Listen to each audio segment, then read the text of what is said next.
नमस्कार साथियों, कैसे हो आप सभी। उम्मीद करता अच्छे होंगे। माय डियर स्टूडेंट्स, एक नई नियम के बारे में चर्चा करने आया हूं मैं इस वीडियो में। ये नई नियम क्या है आपको पता है ना। आप सभी बच्चे गवर्नमेंट जॉब की तैयारी कर रहे हो और गवर्नमेंट जॉब की जो प्रिपरेशन कर रहे हो, इनमें 2024 से एक नई रूल्स लागू होने जा रहा है जिसका नाम है सीईटी। ये जो सीईटी है इसका फुल फॉर्म होता है कॉमन एलिजिबिलिटी टेस्ट। सर, ये तो 2024 में जो स्टार्ट होगी, इसका क्या कारण है, ये क्या है? तो मैं आपको बताता हूँ कि सीईटी क्या है। देखिए, जब आप एसएससी की फॉर्म डालते हो, एसएससी की तैयारी करते हो, या फिर आप बैंक एग्जाम की तैयारी कर रहे हो, या फिर रेलवे की तैयारी कर रहे हो, मैं आपको बता दूं वो तमाम ग्रुप, जैसे कि आप ये जो सीईटी है, ग्रुप बी और ग्रुप सी कैटेगरी के जो जॉब होते हैं, उन जॉब में सीईटी लागू किया गया है 2024 से। अब जो आप एसएससी की तैयारी कर रहे होते हैं, एसएससी की, तो एसएससी में आप देख पा रहे होंगे कई एग्जाम होते हैं। एक सीजीएल होता है, एक सीपीओ का होता है, सीएचएसएल होता है, और एक एमटीएस का भी एग्जाम होता है। और इन सभी एग्जाम में दो टर्म होता है, एक पीटी भी होता है, मेंस भी होता है, और इसमें तो डिस्क्रिप्टिव भी होता था, अब अलग कर दिया। तो खासकर आप उनको दो मुख्य एग्जाम होता है, एक पीटी और मेंस का। सेम इसी तरीके से जो बच्चे बैंक का तैयारी कर रहे होंगे, बैंक का, इसमें भी आप चाहे आईबीपीएस बैंक हो, चाहे एसबीआई बैंक हो, या एलआईसी हो, किसी भी तरीके का हो, इसमें भी एक पीओ और एक क्लर्क की एग्जाम होता था। इसमें भी आपको देखा जाए तो एक पीटी और एक मेंस का मुख्य तौर पर ये दोनों एग्जाम देखा जाता था। इसी तरीके से रेलवे में भी होता है। इस तरह से वो तमाम कोई भी हो, ग्रुप बी और ग्रुप सी लेवल का जो एग्जाम होगा उनमें सीईटी लागू होगा। अब इस सीईटी क्या है, समझिए। ये जो सीईटी है आप देख पा रहे हैं, ये जो सीईटी है, ये सीईटी अब 1 ईयर में, यानी कि 1 ईयर में टू टाइम्स एग्जाम कंडक्ट कराएगी। 2 बार, यानी एक साल में 2 बार एग्जाम होगी। और इस एग्जाम जो होगी, इसके जो पास होंगे सीईटी, उसका 3 इयर्स तक वैलिड होगा। कितने साल तक? 3 ईयर। मान लीजिए आप 2024 में सीईटी पास कर गए, तो इसका सीईटी का जो पास किए, इस पास मार्क का जो पास जो कोड जो बनेगा, आपका जो कार्ड बनेगा, पास मार्क का जो पेपर आएगा आपका, वो 3 साल तक वैलिड रहेगा। आप कहेंगे सर इस 3 साल तक वैलिड रहेगा तो इसका मैं करूंगा क्या? आप मान लीजिए कि अगर आपको एसएससी में जॉब कर पाना है, तो एसएससी में जॉब पाने के लिए आपको ये जो सीईटी जो आपने पास किया है, उसका जो 3 इयर्स तक जो वैलिड है उस कार्ड का, तो उस कार्ड का आप कैसे यूज करेंगे? तो आपको एसएससी में आप पीटी का एग्जाम नहीं होगा, बैंक में आप पीटी का एग्जाम नहीं होगा। अब सभी ग्रुप बी और ग्रुप सी के जितने भी एग्जाम होते हैं, उन सब में जो पीटी होता था, आप पीटी को हटा दिया और पीटी के जगह पर एक ही एग्जाम होगा जिसका नाम है सीईटी, कॉमन एलिजिबिलिटी टेस्ट। ठीक है जी। और ये 1 ईयर में 2 बार, यहाँ लिखा है एक साल में 2 बार एग्जाम लिया जाएगा। और 2 बार जो एग्जाम लिया जाएगा, ये 3 कैटेगरी पर लिया जाएगा। एक होगा जो 10th लेवल का होगा, एक होगा 12th लेवल का होगा, और एक ग्रेजुएशन लेवल पर होगा। अब जैसे किसी बच्चे को सीजीएल में जॉब पर पकड़ना है, तो सीजीएल में तो आपको ग्रेजुएशन लेवल पर फॉर्म भरा जाता है, तो आपको ग्रेजुएशन लेवल का सीईटी का एग्जाम पास रखना होगा।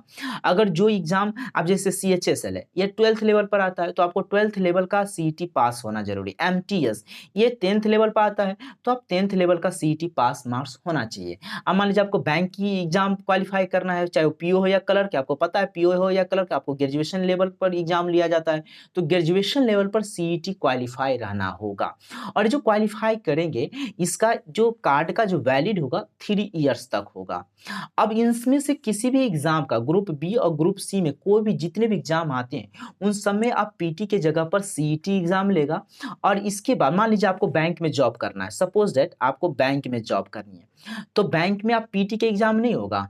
आप मान लीजिए सीईटी क्वालिफाई है, तो बैंक का एक डायरेक्ट मेंस का एग्जाम आएगा, जैसे कर देगा एसबीआई पीओ का मेंस एग्जाम का फॉर्म आएगा।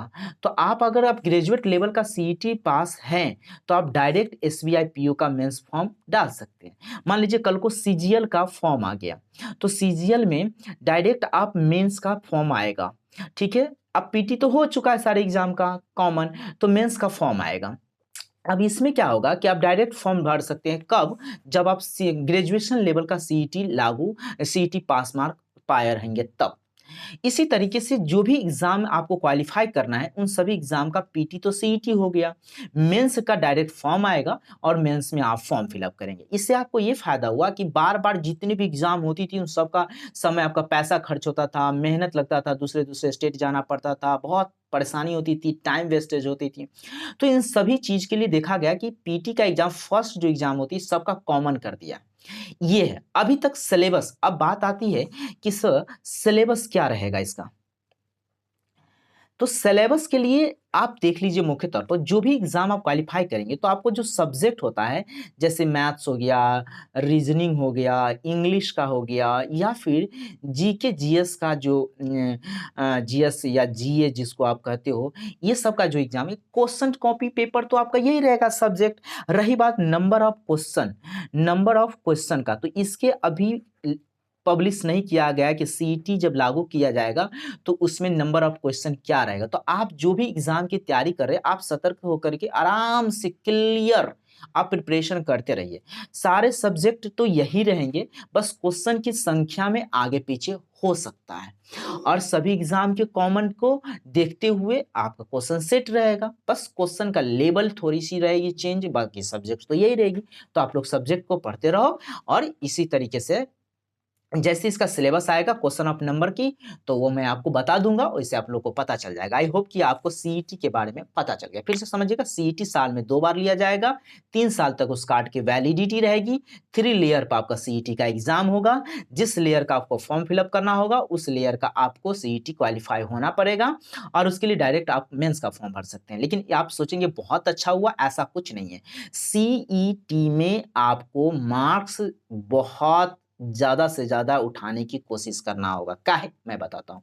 सपोज दैट कल को आपको सीजीएल में फॉर्म आएगा मेंस का, आपका उससे मेंस का फॉर्म आएगा, तो आप में ग्रेजुएट लेवल पर सीईटी तो क्वालिफाई है, लेकिन अगर उसमें बोल देगा कि अगर 55% जिसको सीईटी में मार्क्स है वही फॉर्म भर सकता है, आप तो वहां प्रॉब्लम में आ जाओगे। इसीलिए आपको सीईटी जो कॉमन एग्जाम है, आप ये मत देखो कि कितने बच्चे में पास करना है, आपको अब कितने बच्चे नहीं देखना है, आपको खुद से लड़ना है और कोशिश करना है कि ज्यादा से ज्यादा नंबर रहे, ताकि मेंस का जो हमको ऑप्शन मिलेगा उसमें हमको छटने का कोई उम्मीद नहीं है। तो आपको ओवरऑल कि सीईटी में आपको मार्क्स ज्यादा से ज्यादा गेटअप करना है। तो ध्यान रखिए, आई होप कि आपको समझ में आ गया होगा। जैसी एग्जाम की जब कोई भी सीईटी जब लागू कर रहा है तो उसका 2024 से लागू होगा, तो अभी इसका सिलेबस का क्वेश्चन ऑफ नंबर नहीं अभी शेयर किया है। नंबर ऑफ क्वेश्चन जैसी होगा तो मैं आप लोग को यूट्यूब चैनल पर बता दूंगा, और फिर आप प्रिपरेशन को जारी रखिएगा। तो फिलहाल अभी आपको जो सब्जेक्ट आपको मुख्य तौर पर पढ़ना है वो सब्जेक्ट यही रहेगा जो अब तक था।